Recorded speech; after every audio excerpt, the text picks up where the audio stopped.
Hello everyone, welcome back to my J Bird. This is game 80 of the blindfold blitzes. This is a 3-minute blitz. It's not a program. I'm in white, and this is called Bishop Under the Mountain Knight's Cap. And let's get down to it and so I can explain this. And it's only 24 moves. D4, D5, E3, F6, D3, D7, H3, E6, F3, B4, C3, A5, D2, and there it is, Bishop Under the Mountain, Knight's Cap. This is the Knight's Cap right here. Also, if this pawn was here and the pieces, it almost looked like the Bishop Knight ride, close to it. Let's continue on here. After D2, C6, F1, castles, G3.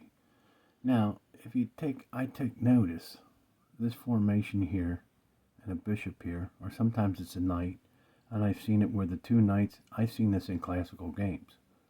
This in this position, you know, you got space to do this, to get this in like this. This is a really good opening here in this situation. After G3, E8, D2, E5, I take E5, takes E5, take E5, takes E5. Now, after takes, C2. After C2, D4. And now obviously I want to castle this way. The pressure's over here. Push this pawn up. After D4, takes D4. Now, after takes, he goes C4.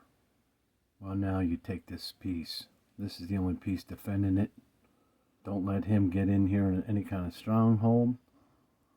Takes A5, takes A5. Then I castle. Where does he go? C6. And I'm looking, and I look for weaknesses. And now look, he pushed this piece up, and I'm thinking to myself, well, he can't move the knight here. I mean, he can go here, but he can't. There's only one space that knight can go. So, I went D3. The next move, if you don't do something about it, he traps his knight.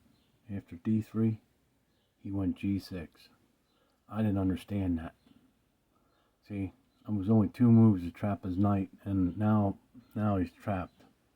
After G6, B4, knight's trapped. You look for weaknesses. See, when you do your opening, the first thing you do is start looking for weaknesses.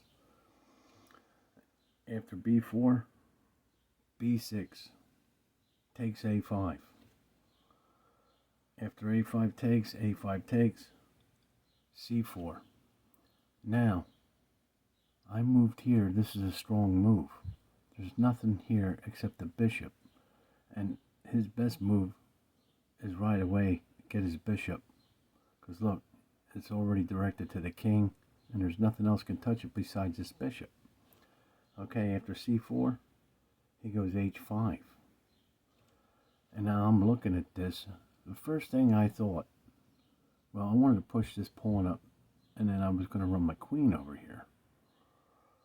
But then this changed. But let's see what happens. After H5, A4 I went. Then he goes C5. He wants to try to start the attack. Then I decided, look, I can go here, take, and he can't take. And then he's going to be in some serious problems. After C5, I went D3. Anytime you get pinned like this and you see you got to do something about it right away. After D3, he just took D4. Queenie takes G6. This is move 23. And he goes F8, and that's checkmate. Let's back it up. Let's say he would have went over here. basically it still wouldn't have mattered. It would have been check. Now, he didn't want to go back here again. Let's say he's trying to get out of this. If he goes, let's say he goes here. Well, it don't matter. We're going to get another check in. He can go, oh, and here's a knight.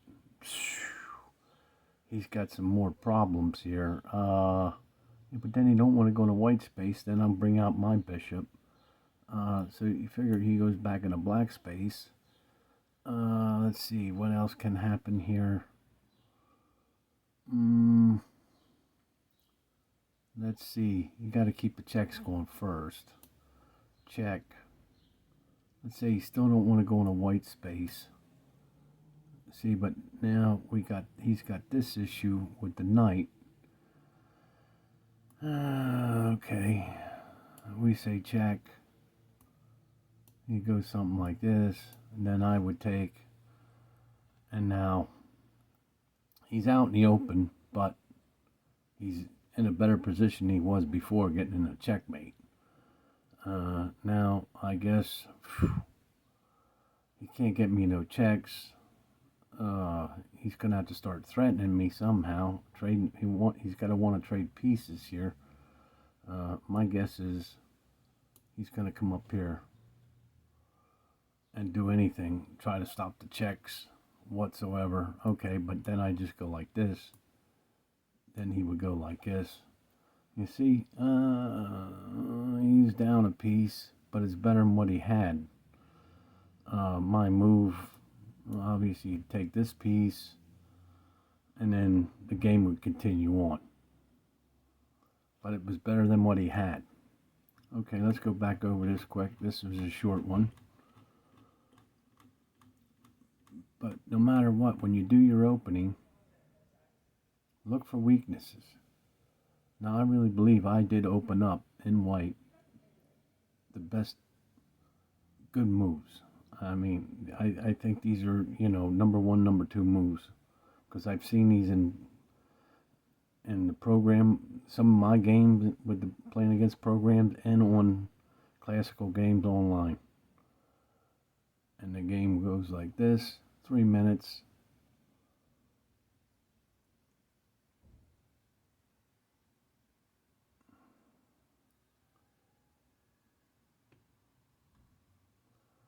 And then I castle. And when he did that, I knew right away. It's like, wait, he can't move his knight back. And there's only one other move. So I went for it. I tried to see if he don't see it, good. If he sees it, well, then he can get out. I mean, he could have done anything. He could have pushed this pawn up, and he could jump back then, or like this. He could have done something like this to prevent all this. So now, if I go like this, he's got to move to get out. He can go like this. See, now he's back out, and then he can bring his knight around. But see, you got to look at this stuff. You got to try to defend.